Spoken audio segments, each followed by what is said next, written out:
kita mungkin sering menyakiti Allah. Dengan apa? Memberikan hak Allah kepada selainnya. Allah ingin kita berdoa kepadanya. Tapi tak jarang orang berdoa melalui orang lain kepada Allah Subhanahu wa ta'ala. Allah tidak suka kita berdoa kepada selainnya. Yang tuan-tuan katakan, ibaratnya seperti kita menghadap Pak Gubernur, kita tidak bisa diproses cepat kalau tidak melalui ordal orang dalam. Iyalah Pak Gubernur itu ilmunya sedikit, kekuatannya terbatas, kemudian perasaannya juga kadang-kadang lagi benci, kadang lagi tidak senang. Sedangkan Allah tidak. Allah itu tahu semua hambanya, bahkan lebih tahu dari hamba itu sendiri terhadap dirinya. Bapak dan Ibu saya muliakan, tahu enggak tuan-tuan dan puan-puan apa yang akan tuan-tuan minta besok pagi? Enggak kan? Enggak kan? Serius ini, tahu yang akan minta besok pagi? Enggak. Tapi Allah sudah tahu apa yang akan kita minta. Gubernur tahu enggak dia apa yang akan kita minta? Enggak. Bahkan yang proposal kita ada 5 kali masuknya dilajikan terus.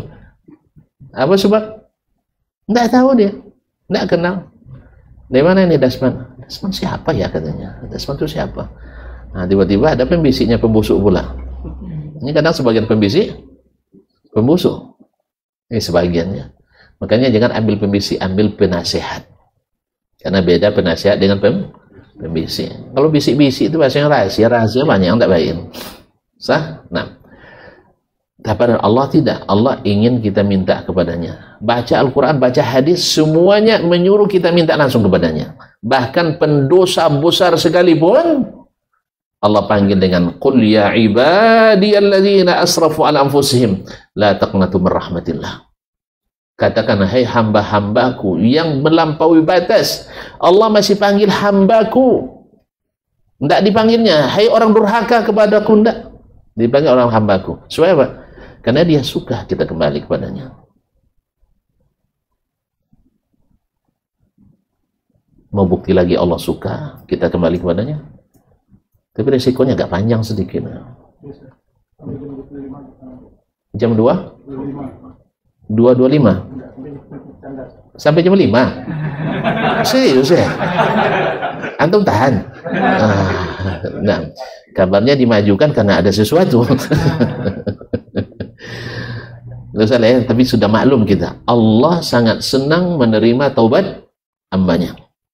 Nanti untuk selanjutnya di bab lain kajiannya. Nah, oleh itu kemudian Allah minta dan Allah berjanji, siapa yang berdoa kepadaku pasti aku kabulkan. Allah tak pernah mungkir janji. Makanya kita dilarang berputus asa untuk berdoa kepadanya. Tidak perlu pergi ke sana kemari.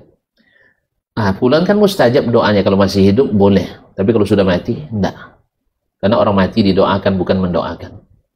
Kalau seandainya orang mati masih bisa mendoakan, Nabi lah mendoakan kita. Tapi tak ada sahabat ketika terjadi permasalahan rumit dan pelik di masa itu, berarti Khadijah mesti ke Kufah untuk mendamaikan sahabat yang berselisih. Kenapa dia tanya aja sama Nabi SAW? Kan tinggal ketuk pintu kuburnya. Assalamualaikum Rasulullah, gimana cara menyelesaikannya? Enggak. Dia harus pergi ke sana. Ternyata ijtihadnya salah. Di tengah perjalanan dia teringat hadis Nabi, tanda bahwa dia itu apa? Tapi kaum muslimin dan muslimat dirahmati Allah SWT, itu yang sudah terjadi. Jadi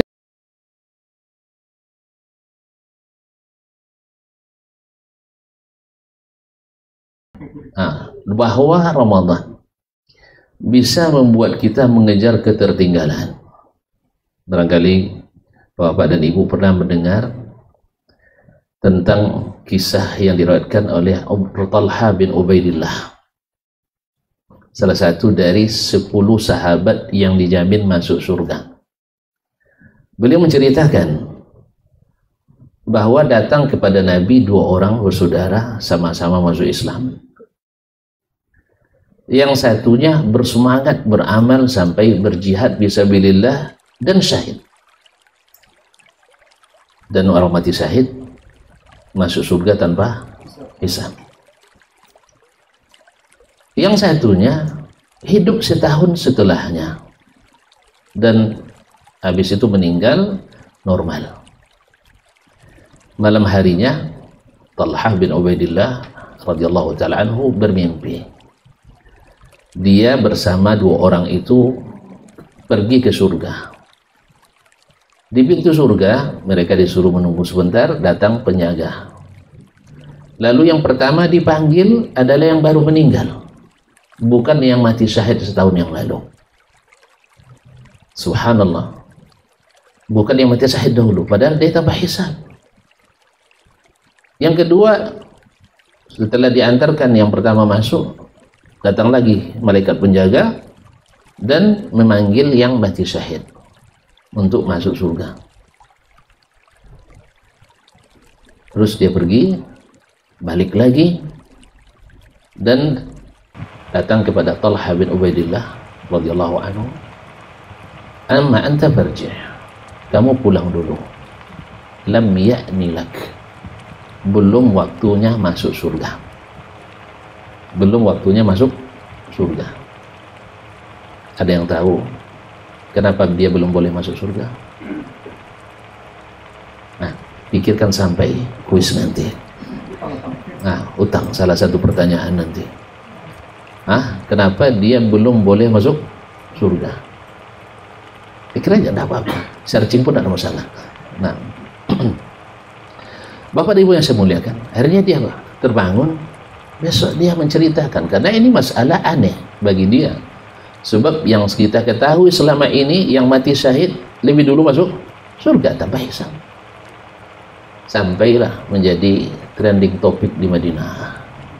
Jadi cerita dari mulut ke mulut sampai ke Nabi alaihissalatu wassalam. Lalu Nabi kata, mimma ta'jabun, kenapa kalian heran? Kenapa kalian heran? Ya karena kenapa dia lebih duluan? Saudaranya yang mati barusan dan mati dalam keadaan normal lebih dulu masuk surga. Kata Nabi alaihissalatu wassalam, tidak perlu heran. Bahkan lama bainahuma bil jannah kama bainal masyriq wal maghrib. Jarak derajat di antara keduanya di surga seperti jarak timur dan barat. Tuan-tuan pernah mengukur enggak jarak timur dan barat? Nggak pernah ya? Pertanyaan kedua. Pertanyaan kedua. Boleh dicari sampai sekarang. Pertanyaan yaitu jarak timur dan barat. Nah, kaum muslimin, para ikhwan semuanya, akhwat dan semuanya rahimanillah wa iyyakum. Jarak antara keduanya di surga, bahwa yang mati setelah yang terakhir lebih tinggi daripada yang mati syahid kemarin. Lalu apa rahasia kata Nabi alaysa qad asha ba'dahu sana? Bukankah dia hidup setelahnya setahun? Selama setahun. Wa qad shalla kaza wa kaza. Dan dia sempat sholat begini dan begitu. Pertanyaan ketiga. Berapa kali tuan-tuan dan puan sholat dalam setahun? Belum juga dihitung. Utang lagi. Jadi, so ternyata bikin soal itu mudah ya. Yang cari jawaban yang susah. Makanya jadi dosen itu lebih enak daripada jadi mahasiswa. Baik. Nah, berapa kali setahun sholat? Sholat fardu aja, tidak usah sholat yang lain dulu. Fardu saja yang pasti. 5 kali 360. Cepat.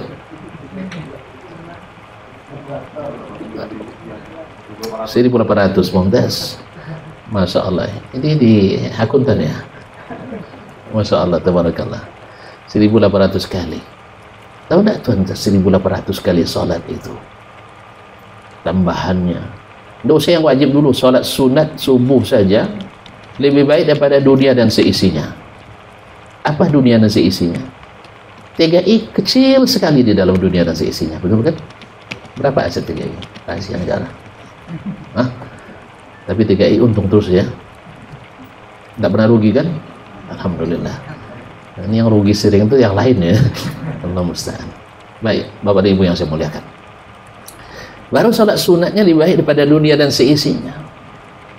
Maka Nabi menghargai salat sunat itu, bahkan ketika musafir pun tak dia tinggalkan. Bagaimana dengan wajibnya?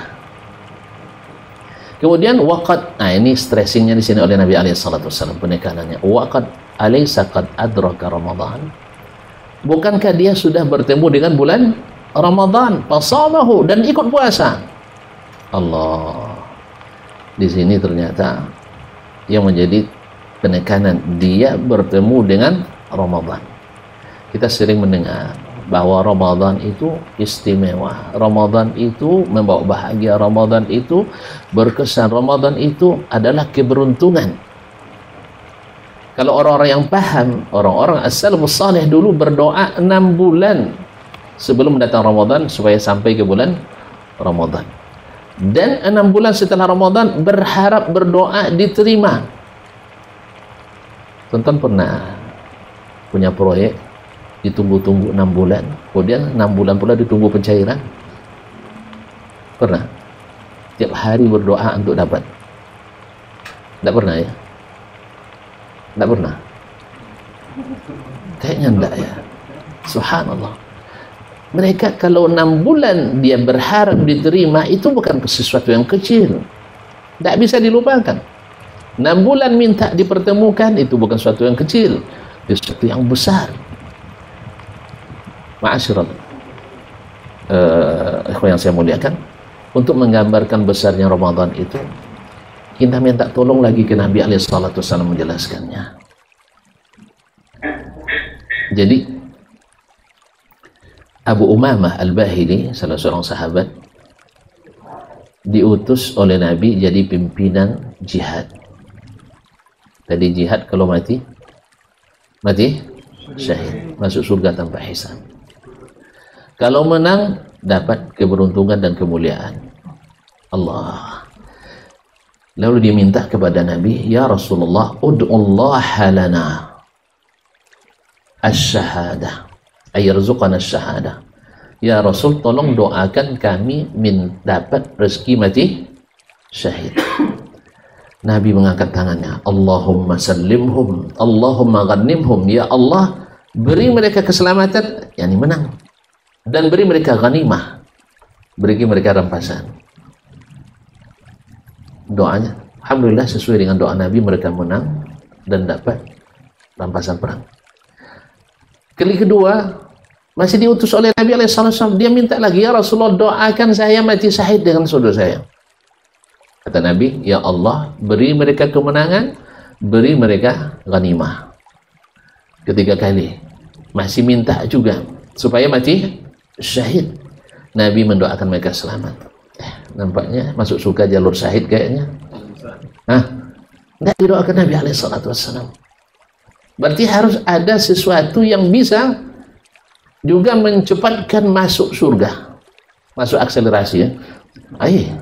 Membuat cepat masuk surga. Masyaallah kiram, Bapak dan Ibu yang saya muliakan. Apa kata Nabi? Kata dia, ya Rasulullah, dullani ala amalin iza fa'altuhu dakhaltul jannah. Tunjukkan saya Rasulullah amalan yang kalau aku kerjakan aku masuk surga. Ya Rabbi, kata Nabi SAW. Lihat, ini menggambarkan betapa kenapa yang satu ini, yang dapat Ramadan ini lebih tinggi derajatnya pada yang mati syahid tadi. Apa kata Nabi SAW? Alaika bis-sawmi, kamu sering-seringlah berpuasa. Kenapa ya Rasulullah? Fa'innahu la idlalah, puasa itu tidak ada tandingannya. Dan riwayat lain, la mithlalah, tidak ada yang sebanding dengannya. Sampai mengalahkan mati pahala syahid. Iya. Sebab apa? Sebab dalam hadis qudsi dijelaskan oleh Allah SWT melalui Nabi SAW, amalan anak Adam itu dilipat gandakan 1 banding 10. Biar lebih cepat kita mengerti dan lebih senang mendengarnya. Ibarat tuan-tuan menabung di bulan Ramadan. Ada bank yang buka, siapa yang menabung di bulan Ramadan ini, ya, dan nyabung 1 juta, divalidasi 10 juta. Ada tuan-tuan yang tidak mau menabung? Hah? Saya yakin seluruh karyawan Koreati ajukan permohonan pinjaman ke perusahaan. Perusahaan mau dia, karena pasti selesai hari raya kembali uang. Karena itu 10 kali lipat. Sampai ila 700 dhifin, sampai 700 kali lipat. Allah, 700 kali lipat ya. Kita store 1 juta, divalidasi ya tertulis saldo akhir 700 juta. Itu baru ukuran biasa. Kata Allah Subhanahu wa taala, illa shauma, kecuali puasa. Fa innahu li, karena puasa itu untukku. Allah mengatakan untukku, bukan Allah butuh dengan puasa kita. Ma yaf'alullahu bi'adzabikum, Allah tidak butuh menyiksa kita. Bahkan kalau ada yang berbuat yang menyulitkan, Allah tunjukkan yang memudahkan. Contoh, ada seorang bernazar naik haji jalan kaki, perempuan, karena dia terobsesi ingin semakin sulit semakin besar pahalanya. Kata Nabi SAW, suruh ibumu sama anak yang bertanya untuk menunaikan hajinya, karena nazar wajib, tapi jangan jalan kaki, tapi naik kendaraan. Di situ kita paham, andainya hari ini Nabi hidup, kalau disuruh dia milih, ya Rasulullah, naik pesawat kah atau naik kapal laut? Nabi sarankan kita naik pesawat. Oleh sebab itu naik pesawat itu sunnah Nabi alaihi salatu wassalam. Ma khayyara baina amrayni illa ikhtara aisarahuma. Nabi tak disuruh milih antara dua sesuatu kecuali dipilihnya yang paling mudah. Malam yakun isman, selama tidak dosa. Selama tidak dosa. Umar bernazar di masa jahiliyah dulu, dia bernazar akan i'tikaf di Masjidil Aqsa. Lalu disampaikan ke Nabi, ya Rasulullah, gimana nazar saya? Ya tunaikan, cuman jangan ke Masjidil Aqsa, tunaikan saja di Masjidil Haram. Mana yang mudah, ke Masjidil Aqsa atau ke Masjidil Haram? Masjidil Haram. Dan mana yang lebih besar pahalanya? Silakan Pak, di depan Pak, masih kosong depan. Itu jalan kata panitia tadi untuk ada. Masya Allah. Ini ada kuisnya katanya, kalau bakal lambat nanti. Allah, Masya Allah. Warganya katanya tidak mau lagi Pak ya. Baik. Jazakallah khairan. Jadi tunaikan di Masjidil Haram karena lebih mudah dan lebih besar pahalanya. Jadi subhanallah, tidak selamanya yang lebih sulit lebih besar, tetapi yang benarlah yang lebih besar. Bapak dan Ibu yang saya muliakan, lalu Allah katakan illa saumah, kecuali puasa. Puasa untukku, wa ana ajzi bihi, dan saya akan siapkan pahalanya. Gimana maksudnya ini saya siapkan pahalanya? Tonton, ada kenalan orang kaya raya dan pemurah, tanpa diminta dia beri, siapa yang bertemu dengannya pasti dia berikan. Nggak, kalau ada tunjukkan, saya nak ikut juga sekali-sekali. Ada? Nggak ada. Ada nggak orang yang membeli sesuatu dari kita siapkan keuntungan 10 kali lipat, 1000%? Ada nggak tuan-tuan pernah berdagang untungnya 1000%? Ada nggak? Nggak juga ya, rugi 1000% ada. Nah, jadi Bapak dan Ibu yang saya muliakan, itu maknanya Allah SWT siapkan, kalau istilah orang keuangan, cek bukan cek kosong, cek terbuka, open check. Untuk puasa, saya berikan kalian nih ceknya, isi berapa kalian mau.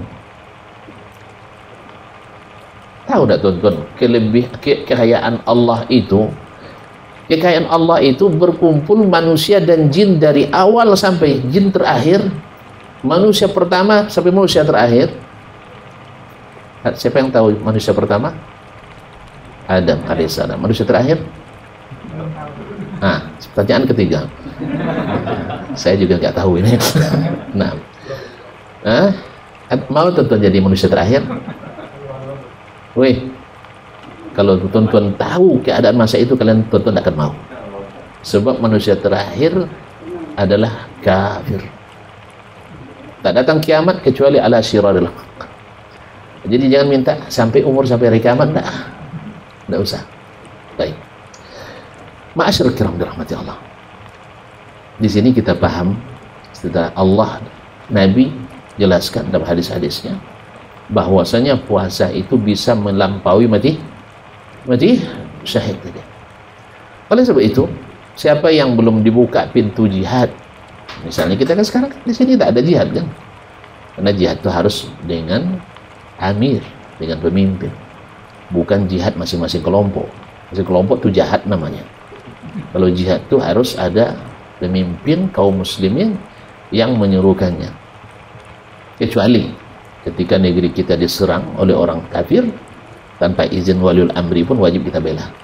Misalnya Indonesia dalam keadaan aman tiba-tiba diserang oleh orang ingin merebutnya, itu kewajiban setiap insan muslim untuk mempertahankannya. Kaum muslimin. Nah, puasa ternyata bisa melebihi penghasilan orang mati syahid. Ini sudah sering kita dengar. Kita masuk pada bagian yang kedua yang harus juga kita dengarkan. Min babis araftu syarra la li syarri walakin li tawaqqihi wa man lam ya'rif syarra min al khairi yaqa' fihi. Saya mengenali keburukan supaya bukan untuk berbuat itu, tapi supaya menghindarinya. Sebab siapa yang tidak mengenali yang buruk dari yang baik, jangan-jangan terjerumus ke dalamnya. Maka di antara sahabat dulu kan yas'aluna 'anil khair, ada yang bertanya tentang kebaikan-kebaikan. Seperti tadi, tunjukkan saya amalan yang bila saya amalkan saya masuk surga. Tapi ada pula yang menanyakan keburukan supaya tidak termasuk di dalamnya. Ayo kita pindah ke Masjid Nabawi sekarang. Pada hari itu, di hari Jumat, Nabi masuk ke dalam Masjid Nabawi. Melihat Nabi SAW masuk, para sahabat terdiam, yang awalnya berzikir, yang awalnya baca Quran, atau sebagian mungkin sedang bersembang dengan kawan, terdiam semuanya karena haibatul mawqif, karena wibawanya majelis itu, majelis Nabi SAW, karena tempatnya di Masjid Nabawi, tempat yang terhormat, yang dita'zim, yang dituju oleh hati orang beriman. Kemudian di hari Jumat, di hari Sayyidul Ayyam, hari raya pekanan orang-orang beriman, Nabi naik mimbar. Lalu dia katakan amin. Naik lagi, amin. Naik lagi, amin. 3 kali. Ya, mereka hening, dan itu terdengar oleh mereka semua. Bahkan saking heningnya digambarkan oleh perawi, ka'anna ala ru'usihimut thair, seperti di ke atas kepala mereka hinggap burung. Tonton kalau hinggap burung supaya dia yang terbang gimana? Tahan napas ya. Tahan napas. Sampai kalau ada jarum yang jatuh akan terdengar. Nah, sekarang ya, ada yang memecah keheningan itu kecuali perkataan Nabi amin, amin, amin 3 kali. Lalu sahabat bertanya, sami'naka tu'amminu ya Rasulullah, mal khabar, mal hadas, apa yang terjadi? Kami mendengarkan engkau mengamin. Kalau Nabi katakan, atani Jibril, datang kepadaku Jibril, dan dia mengatakan beberapa hal. Salah satunya adalah man a'tahu Ramadan walam raghima anfu man ja'a Ramadan falam yuqarlah, adalah tersungkur hidung orang. Ini bahasa yang dipakai oleh orang-orang Arab untuk menunjukkan kerugian yang sangat besar, kecelakaan yang sangat besar, yaitu tersungkur hidung seseorang yang datang Ramadan tapi tidak diampuni dosa-dosanya. Allah, apa makna diampuni dosa kita kaum muslimin? Orang yang diampuni maknanya bersih seperti dilahirkan dari rahim ibunya. Orang yang bersih dari dosa, kalau balik ke akhirat, tempatnya di mana? Hah? Surga. Makanya kalau tuan-tuan mati waktu bayi, bersyukur anak kita mati dalam keadaan bayi. Apa sebab? Tidak payah masuk surga. Bagi beruntung kalau sempat misalnya anak kita masih balita, belum balik, Allah ambil dari kita, bersyukur kita, sebab dia akan tunggu kita nanti di surga. Jangan tidak sabar, karena hakikatnya itu lebih mudah masuk surga. Apa sebab? Tidak berdosa. Nah sekarang orang yang berpuasa targetnya harus seperti orang yang tidak berdosa sama sekali. Nah sekarang datang kesempatan tadi, pintu-pintu surga dibuka, pintu-pintu neraka ditutup. Berapa pintu surga? 8. Ahsan. Pintu neraka 7. Pintu surga besar apa kecil? Berapa besarnya? Pertanyaan ketiga. Nah, berapa jarak? Dan pintunya berapa besarnya? Supaya tuan-tuan tahu bahwasanya teknologi kita belum seberapa. Ya tuan-tuan bertanya, kalau sepanjang itu pintu, saya kasih tahu aja lah sekarang ya. Nah, pintunya kata Nabi satu daun, pintunya dari Makkah ke Baitul Maqdis, atau dari Baitul Maqdis ke Hajar, atau Hajar ke Mekah. Oleh Syekh Google melihat dari antariksa sana bahwa antara ketiga ini adalah segitiga sama sisi. Segitiga sama sisi. Jaraknya hanya lebih kurang 1.200 km. Berapa berat pintunya itu? Mesin mana yang bisa menggerakkannya? Maka saya katakan teknologi kita belum maju kalau berhadapan dengan Allah SWT. Sah? Coba tunjukkan. Ada nggak teknologi kita hari ini menjadi keajaiban dunia? Masih kalah sama Fir'aun kita, sama Haman. Sah? Ada teknologi kita sekarang menjadi keajaiban dunia? Tunggu kita mati dulu ya. Tunggu lewat masa ini dulu. Jadi Bapak Ibu saya muliakan, pintu surga 1.200 km. Jadi tidak usah risau akan bersempit-sempit masuk, tapi harus risau tidak boleh masuk. Makanya celaka orang yang masuk Ramadan tapi tak diampuni. Apa pasal? Di sini harus kita tahu, karena di bulan Ramadan ini banyak penyamun dan pencuri. Banyak penyamun dan pencuri. Betul bahwasanya Nabi mengatakan wasulsilatus syayatin, syaitan itu dibelenggu. Tapi ingat Bapak dan Ibu yang saya muliakan, syaitan minal jin, syayatin minal jin. Tapi syayatin minal ins, dari kalangan manusia, dah masih bebas.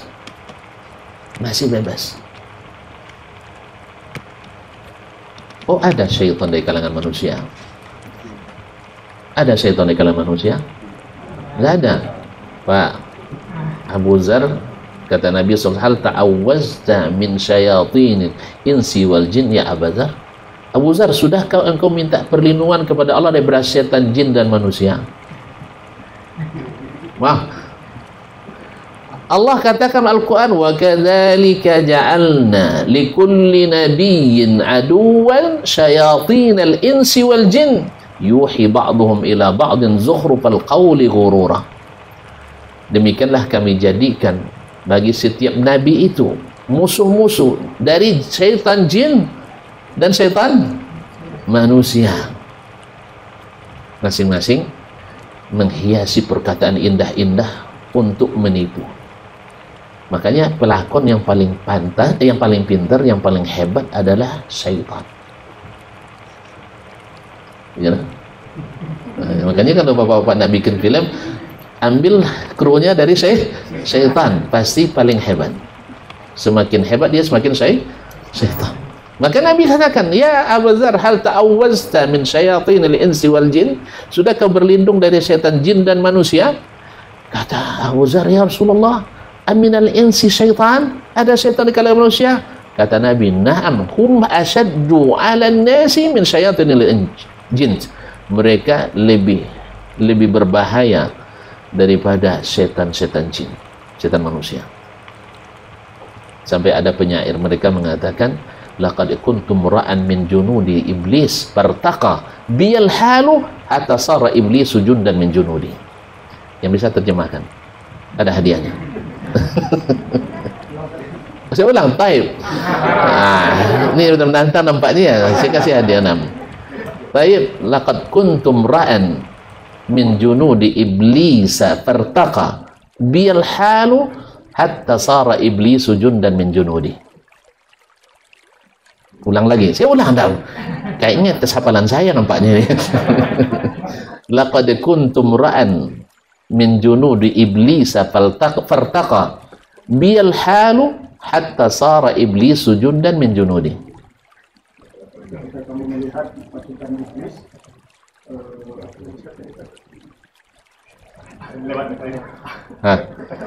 saya pada dasarnya berlatih dulu sebagai tentara iblis.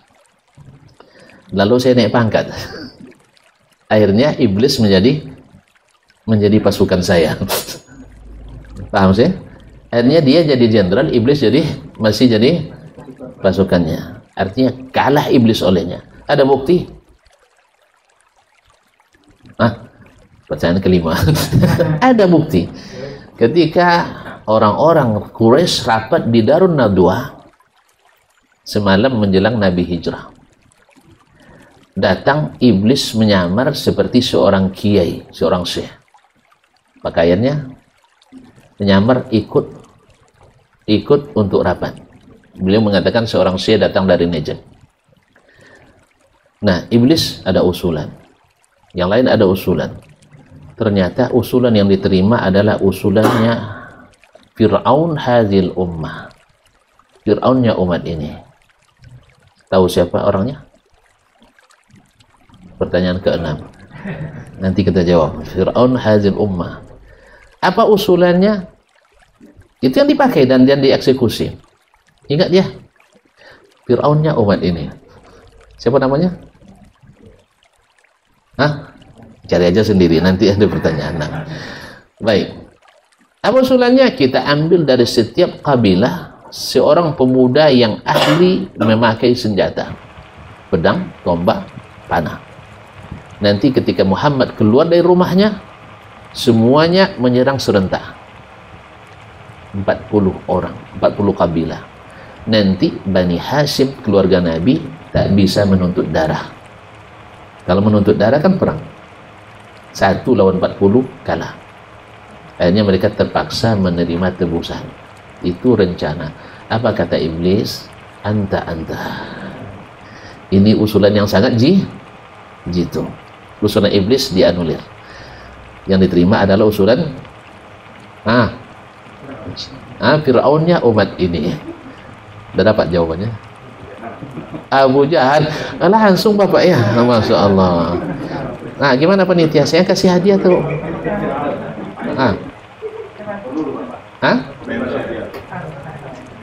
Enggak usah. Tahu gratifikasi boleh? Enggak masuk ini. Baiklah kaum muslimin dan muslimat dirahmati Allah. Nah, jadi kita harus mengenali pintu-pintu yang membuat rusak dan tidak diterimanya amal kita. Kadang kita tidak sadar itu. Yang pertama adalah tidak baiknya hubungan dengan Allah dan hamba-hamba Allah. Apa maksudnya? Kita mungkin sering menyakiti Allah. Dengan apa? Memberikan hak Allah kepada selainnya. Allah ingin kita berdoa kepadanya. Tapi tak jarang orang berdoa melalui orang lain kepada Allah Subhanahu wa ta'ala. Allah tidak suka kita berdoa kepada selainnya. Yang tuan-tuan katakan, ibaratnya seperti kita menghadap Pak Gubernur, kita tidak bisa diproses cepat kalau tidak melalui ordal orang dalam. Iyalah Pak Gubernur itu ilmunya sedikit, kekuatannya terbatas, kemudian perasaannya juga kadang-kadang lagi benci, kadang lagi tidak senang. Sedangkan Allah tidak. Allah itu tahu semua hambanya, bahkan lebih tahu dari hamba itu sendiri terhadap dirinya. Bapak dan Ibu saya muliakan, tahu enggak tuan-tuan dan puan-puan apa yang akan tuan-tuan minta besok pagi? Enggak kan? Enggak kan? Serius ini, tahu yang akan minta besok pagi? Enggak. Tapi Allah sudah tahu apa yang akan kita minta. Gubernur tahu enggak dia apa yang akan kita minta? Enggak. Bahkan yang proposal kita ada 5 kali masuknya dilajikan terus. Apa sebab? Enggak tahu dia, enggak kenal. Dari mana ini Dasman? Dasman siapa ya katanya? Dasman itu siapa? Nah, tiba-tiba ada pembisiknya pembusuk pula. Ini kadang sebagian pembisik pembusuk. Ini sebagiannya. Makanya jangan ambil pembisik, ambil penasehat. Karena beda penasehat dengan pembisik. Kalau bisik-bisik itu bahasa yang rahasia banyak yang tak baik. Sah? Nah, kepada Allah tidak. Allah ingin kita minta kepadanya. Baca Al-Quran, baca hadis, semuanya menyuruh kita minta langsung kepadanya. Bahkan pendosa besar sekalipun Allah panggil dengan qul ya ibadiyalladzina asrafu ala anfusihim la taqnatu min rahmatillah. Katakan, hai hamba-hambaku yang melampaui batas. Allah masih panggil hambaku. Tidak dipanggilnya hai orang durhaka kepadaku, tidak. Dipanggil orang hambaku. Supaya apa? Karena dia suka kita kembali kepadanya.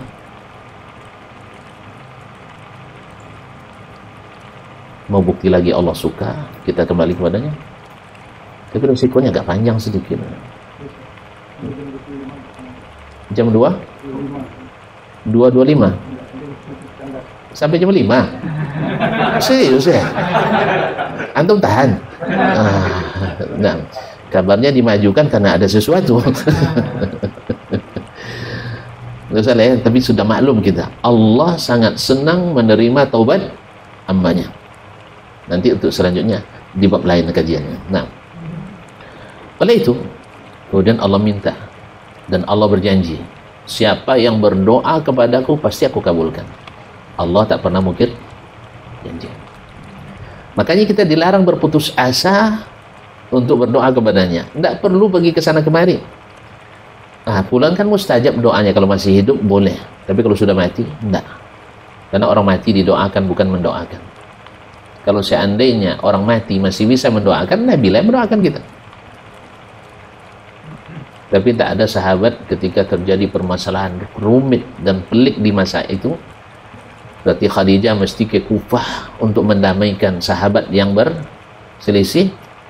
Kenapa dia tanya aja sama Nabi SAW? Kan tinggal ketuk pintu kuburnya. Assalamualaikum Rasulullah. Gimana cara penyelesaiannya? Tidak. Dia harus pergi ke sana. Ternyata ijtihadnya salah. Di tengah perjalanan dia teringat hadis Nabi, tanda bahwa dia itu apa? Tapi kaum muslimin muslimat dirahmati Allah SWT, itu yang sudah terjadi. Jadi Nabi setelah meninggal tidak lagi bersama kita di alam ini. Makanya kalau tidak bertemu Nabi di mana? Di mimpi. Cuman banyak orang ngaku mimpi bertemu Nabi. Mimpi bertemu Nabi kalau betul-betul Nabi. Tapi ada orang bisa tiap hari jumpa Nabi dalam mimpi. Bisa di-setel. Yang begini, tidak usah untuk meragu lagi bahwa ini ada pendusta. Tidak adalah pendusta. Ada orang yang lebih mencintai Nabi daripada sahabat. Ada yang lebih mencintai Nabi daripada Abu Bakar dan Umar, Utsman dan Ali, Aisyah. Nah, ada mereka tiap hari jumpa sama Nabi dalam mimpi. Ini bisa di-setel. Kapan mau ketemu, langsung dapat akses lebih daripada orang dalam pula. Baik. Jadi baikkan hubungan kita dengannya. Jangan terpengaruh syubhat dan syahwat. Apalagi di bulan Ramadan. Yang kedua, hubungan dengan hamba-hamba Allah ada pengaruhnya? Iya. Amal kita dalam hadis sahih muttafaq alaih bahwa Nabi Allah Subhanahu wa taala ketika amal kita dilaporkan dalam laporan pekanan Senin dan Kamis,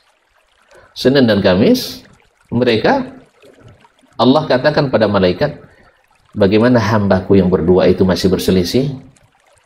Lalu kata Nabi kata Allah SWT, anhiluhuma hatta yastalihah. Jangan proses laporan amalnya sampai keduanya berbaikan.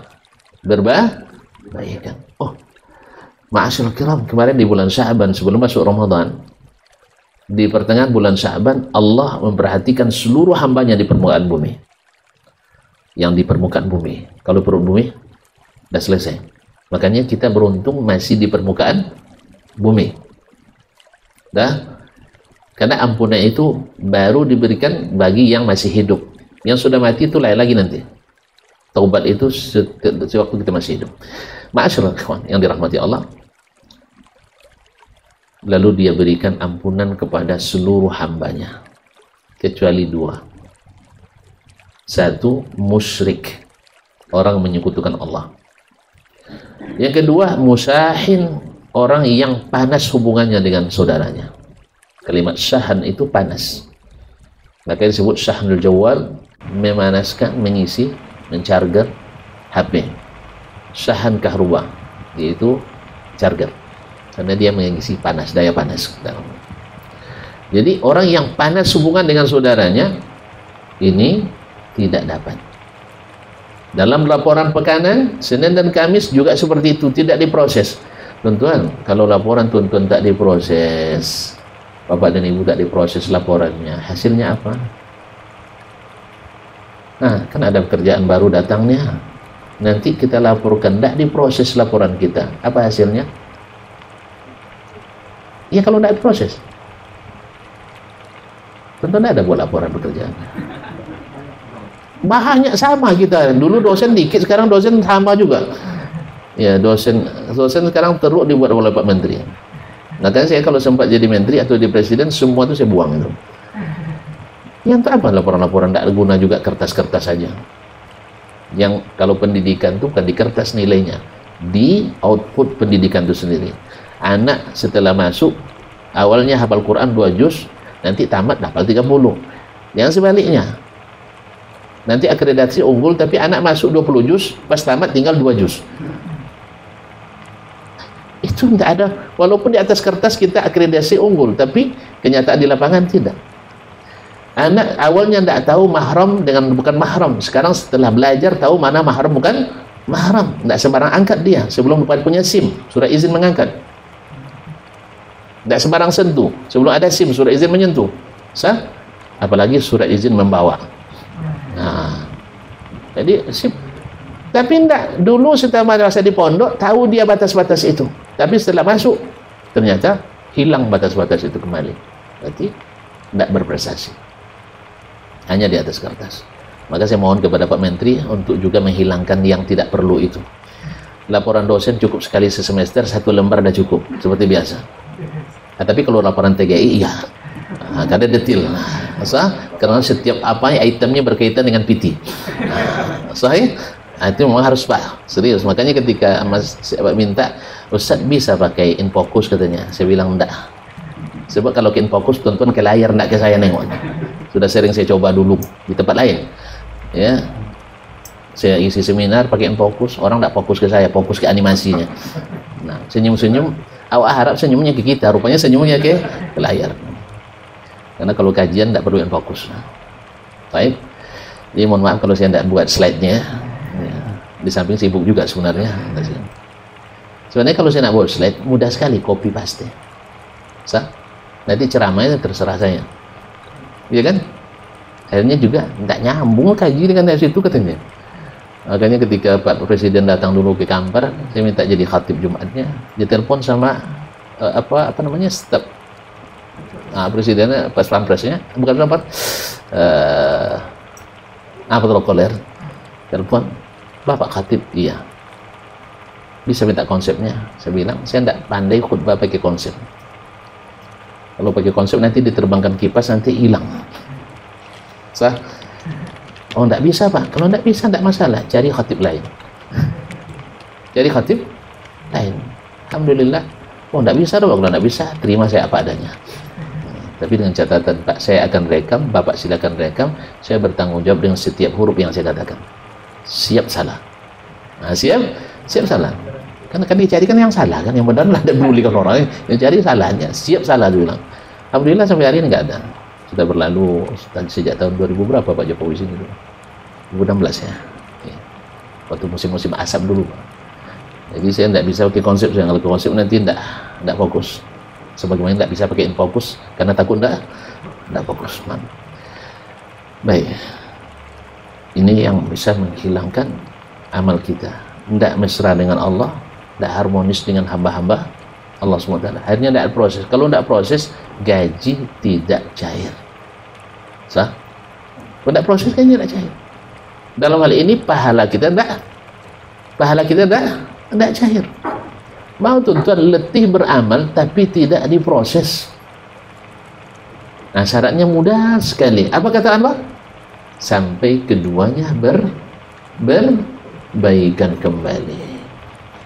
Sebenarnya berbaik-baik itu kaum muslimin bikin dunia itu lapang, dada itu senang. Tapi kalau seandainya setiap orang bersalah disimpan di sini, di penjara di sini, yang sifatnya penjara itu sempit. Makanya hati orang yang pendendam itu sempit. Sah? Hati orang yang menyimpan itu sempit. Makanya orang bersalah jangan simpan di sini. Ya, hapus namanya dari ingatan kesalahan itu. Pokoknya ketika buka file kesalahan di hati kita nggak ada yang bersalah. Mantap ya? Mantap? Karena memang disitulah puncak adab, kata Imam Ahmad. Saya dapatkan 9 dari adab yang baik itu, 9 dari 10 pada mudah melupakan kesalahan orang lain. Nggak ada, kita nggak salah. Makanya ketika kita salah pun, kalau kita sering melupakan kesalahan orang, kesalahan kita juga cepat dilupakan orang.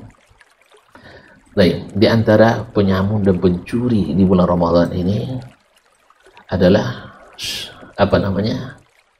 riya yang sangat tersembunyi. Ya, riya, kita beramal bukan lillah. Padahal mohon maaf, tidak ada manfaatnya dari riya sedikit pun. Tidak ada manfaatnya. Justru ikhlaslah yang bermanfaat, sebab yang menggerakkan hati kita Allah Subhanahu wa Ta'ala. Yang menggerakkan hati kita adalah Allah Subhanahu wa Ta'ala. Yang membuat kita dicintai orang Allah. Maka ingat, riya itu menghapus amal kita, membuat kita juga rugi. Ma'asyarul kiram dirahmati Allah. Yang ketiga adalah bersih-bersih hati tadi, kembali ke hati juga dari sifat hasad, dengki, dari sifat ujub, sombong, takabur. Sebab kata Nabi SAW itu adalah al-haliqah, yang mencukur. La tahlikus sya'ar, bukan mencukur rambut, walakin tahliqul amal, tapi mencukur amal. Makanya orang-orang yang hasad tidak mungkin beriman. Orang yang beriman tidak diterima puasanya, karena syarat diterima puasa man sama ramadhana imanan. Nabi katakan la yajtami'u fil jasadi imanun wa hasad. Tidak mungkin terkumpul dalam jasad seseorang iman dan sifat hasad. Apabila hasad ada, iman hilang. Apabila iman menang, hasad harus hapus. Karena kita orang hasad ini protes terhadap takdir Allah. Orang yang bahagia dia sempit hatinya. Sampai-sampai ada lomba kontes hasad sedunia. Ya, pernah dengar ceritanya? Mau dengar juga? Nggak usah ya? Ada 3 orang ahli hasad dunia bertanding. Yang satu bilang, saya yang paling hasad. Gimana hasadmu? Saya ma tamannaitu an af'ala bi ahadin khairan qat. Saya tak pernah berniat berbuat baik pada orang lain. Berniat buat baik aja tak mau dia, saking hasadnya. Lalu yang berdua ketawa, cekikan. Anta ahsanu ahli dunia. Kamu masih manusia terbaik. Terus dia bilang, kalau kalian seperti apa hasadnya? Yang kedua ngomong, ma tamannaitu ayaf'ala ahadun bi ahadin khairan qat. Saya tak pernah ingin ada orang berbuat baik pada orang lain. Ya, bukan dia sekarang. Yang tadi dia kan. Dia orang lain dibuat orang lain juga cemburu dia. Sakit hatinya. Oh, yang ketiga ngomong, antuma ahsanu ala dunia. Kalian berdua masih lebih hebat. Ya, terbaik di dunia. belum terhitung hasad. Kamu gimana? Ma tamannaitu af'ala ahadun bi khairan qad. Saya tak pernah berkeinginan orang berbuat baik kepada saya. Orang berbuat baik kepadanya, tidak mau juga dia. Apa sebab? Cemburu terhadap pahala yang dia dapat. Subhanallah. Orang nak hadiahkan mobil ke dia, tidak suka juga dia. Orang nak ngajak dia makan, tidak suka dia. Orang nak berlemah lembut kepadanya, tidak suka dia. Ini luar biasa. Ma'asyiral kiram. Yang keempat atau yang kelima, bahwa yang merusak dan menghapus amal kita itu adalah kezaliman pada hamba-hamba Allah. Nabi katakan, tanya kepada sahabat, ata'lamuna manal muflis, tahu tak kalian siapa yang merugi itu? Lalu kata sahabat, man la dirham lahu wa la mata', yang tak punya uang, tak punya barang. Ada uang, tak punya uang, tak punya barang. Harga tak punya, komoditi tak punya. Berarti bangkrut. Itu kamus bahasa. Nabi inginnya kamus syariat. Kata Nabi SAW, al-muflis man ya'ti yawmal qiyamati bi'amalin ka'amthali jibal. Orang yang datang pada hari kiamat dengan bawa amal sebesar-besar gunung. Banyak tuh bukan amalnya sebesar gunung Tihama, seperti Bukit Barisan. Tentu kalau punya memiliki Bukit Barisan, kaya ada ya? Kaya. Tapi apa? Waqad zalama hadza wa daraba hadza wa sabba hadza wa akhadha mal hadza.